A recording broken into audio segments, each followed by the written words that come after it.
When you think of the British royal family, what comes to mind? Palaces, crowns, maybe a cup of tea. But what about corgis? And elephants? And even sloths?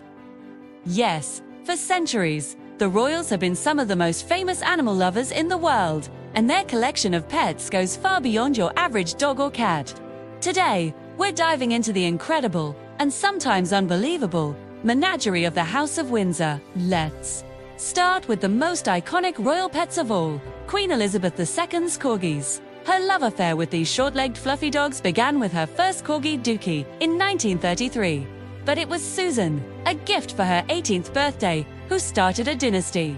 Over her lifetime, the Queen owned more than 30 corgis, most of whom were direct descendants of Susan.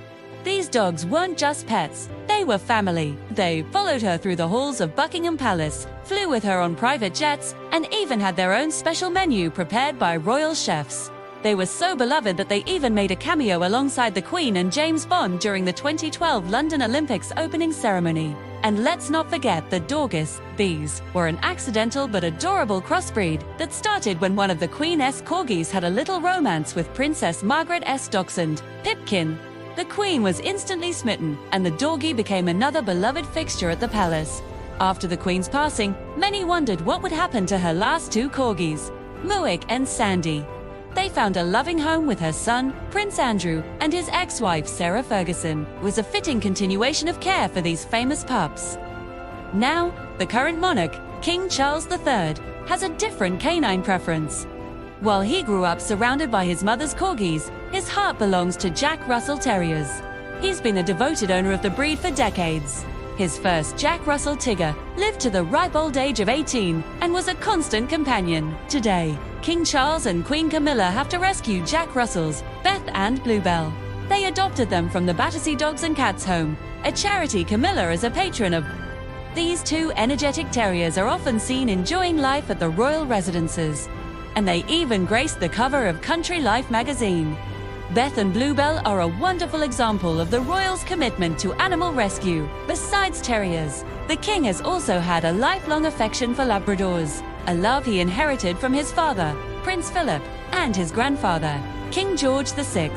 His beloved yellow Labrador, Harvey, was a treasured companion for many years. But the royal love for dogs goes back much further than the present day. Let's journey back to the 19th century and Queen Victoria. She was a passionate animal lover, and her journals are filled with entries about her many pets. She had a particular fondness for dogs, especially her beloved collie, Sharp. A bronze statue of Sharp still stands today at Windsor Home Park, watching over his queen's grave. Victoria also owns several other breeds, including Skye Terriers and Pomeranians, but perhaps her most unusual canine acquisition was Lootie, the first Pekingese to ever set foot in Britain. Lootie was discovered in the Summer Palace in Beijing in 1860 and was presented to Queen Victoria as a gift.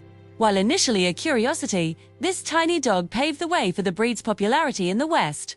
Horses, of course, have always been a cornerstone of royal life. From the ceremonial horses of the household cavalry to the thoroughbreds they race, the bond is deep. Queen Elizabeth II was a renowned horse breeder and owner. Her passion began with her first pony, Peggy, and it grew into a lifelong expertise. She would attend the Royal Ascot and the Epsom Derby every year, her eyes lighting up as she watched her horses compete. This passion has been passed down through the generations. Princess Anne and her daughter Zara Tindall are both accomplished equestrians who have competed in the Olympics. It's a tradition that truly runs in the family. Now, let's get to the really wild side of the royal menagerie. Over the years, the royals have been gifted some truly exotic animals from leaders and nations around the world. These are symbolic gifts, and while the royals don't exactly keep them in the palace gardens, the stories are fantastic. Back in 1961, Prince Philip, the Duke of Edinburgh, was given a baby elephant named Jumbo during a tour of India. No, he didn't bring it back to Buckingham Palace. Instead, Jumbo found a home at the London Zoo, where he was a popular attraction for years. The family has also been gifted jaguars and sloths from Brazil, and even to black beavers from Canada. All of these animals were rehomed in zoos and wildlife parks where they could be properly cared for. Prince Edward's family once had a slightly more manageable, though still unusual, pet, a tortoise. While not quite as exotic as a jaguar, it certainly stands out from the usual royal dogs. This tradition of receiving animal gifts goes back centuries. In 1235, King Henry III was given 3 leopards or possibly lions by the Holy Roman Emperor. These animals formed the foundation of the Royal Menagerie at the Tower of London, which for nearly 600 years housed exotic creatures from around the globe, including polar bears, elephants, and tigers. It was a symbol of power and global reach, long before modern zoos existed. Spurs. The royals' passion for animals isn't just about personal pets. It's also about conservation and welfare. Many members of the family are patrons of animal charities. Prince William is the royal patron for Tusk Trust, an organization dedicated to protecting African wildlife, a cause he is deeply passionate about. As we mentioned, Queen Camilla is the patron of Battersea Dogs and Cats Home. The late Queen Elizabeth II was patron of over 30 animal charities, including the Royal Society for the Prevention of Cruelty to Animals, or RSPCA.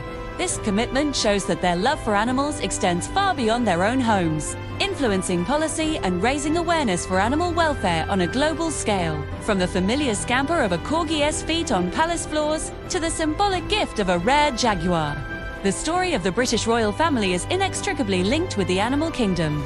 These creatures, whether furry, feathered, or scaled, have been companions, status symbols, and beloved members of the family. They offer a unique and heartwarming glimpse into the private lives of one of the world's most public families, reminding us that no matter who you are, the love for an animal is a truly universal bond. Thank you so much for watching. Which royal pet is your favorite? Let us know in the comments below. If you enjoyed this look into the Royal Menagerie, don't forget to like, subscribe, and hit that notification bell for more fascinating stories. See you next time.